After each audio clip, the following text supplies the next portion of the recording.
Hey guys, welcome back to my channel. This is technically part 3 of Fire and Ice Arrows in Minecraft Bedrock Edition. However, you have already learned everything you need to know about actually making fire arrows and ice arrows work, and to get their functions running, to melt stuff, to burn stuff, to freeze stuff, etc. This episode is going to be about how you can use both in the same world at the same time. So the reason that this is funky is I'm using just these effect arrows, the arrows with potion effects, just because of the colors, so red is fire and blue is ice. But you can't actually detect these arrows, at least not in Minecraft Bedrock Edition. And so I'm just using, /tag at e type equals arrow. And the way I make it work is having only one function run at one time. So at one given point, an arrow will only melt ice, or an arrow will only freeze water. And the way I switch between that is I have this very simple contraption, a lever on a block, redstone torch, redstone, so that one side is active, one side is not. And what you would do is actually hook this up to the fire arrow commands and the other one to the ice arrow commands, vice versa. You kind of get that point. But what this is and what these two little systems are, I'm going to show you over here exactly how it works. You have a redstone input coming into an impulse command block. The impulse command block clears the inventory of a player of arrows. So it gets rid of all the arrows in a player's inventory, which works if you're just switching between the two. And then immediately after doing that with this chain command block, you're giving the player a tag. So the player whose inventory was cleared of arrows gets a tag.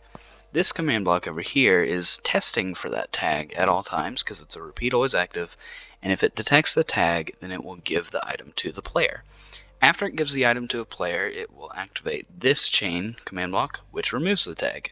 So the way it's set up with chain command blocks makes it pretty much instantaneous, which is pretty convenient.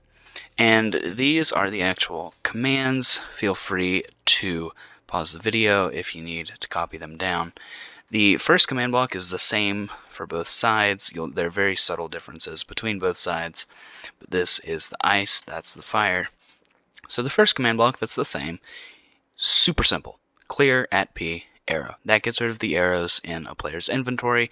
If you wanted to be more specific, what you would do is just put name equals whatever the arrow is named, so fire arrows or ice arrows, whatever you decided to, but that's not really necessary.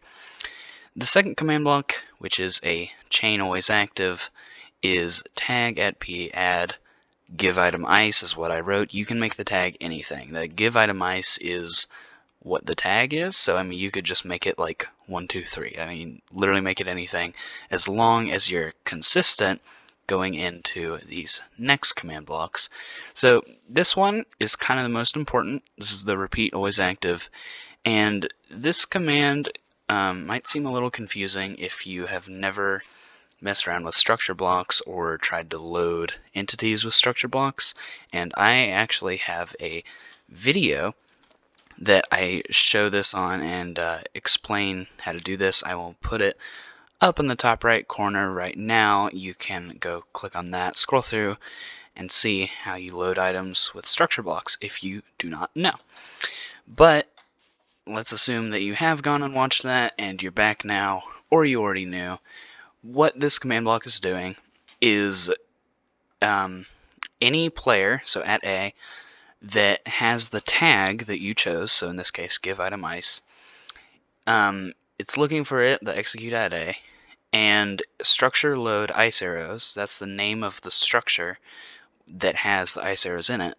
So it's loading the ice arrows, the relative coordinates here at the end, it's loading it on the player.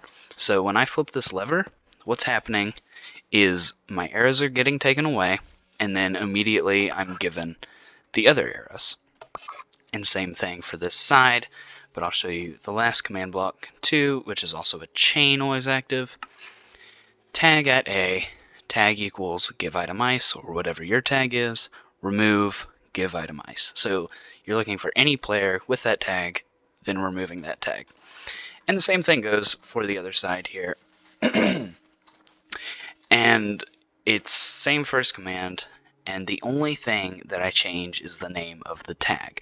One of the tags correlates to fire arrows, one of them to ice arrows, and as long as you keep that consistent with the structures, then it doesn't matter what the tag is.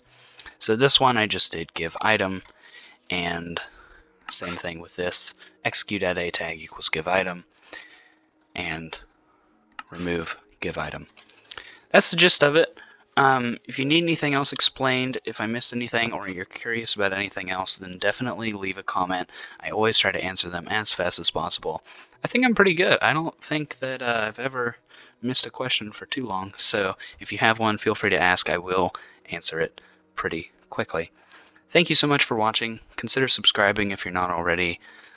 Share this with anyone who is interested in arrows or command blocks or Minecraft, or your uncle or your sister or your dog. Let your dog watch it. I really don't care. Thank you. Have a good day. Peace out.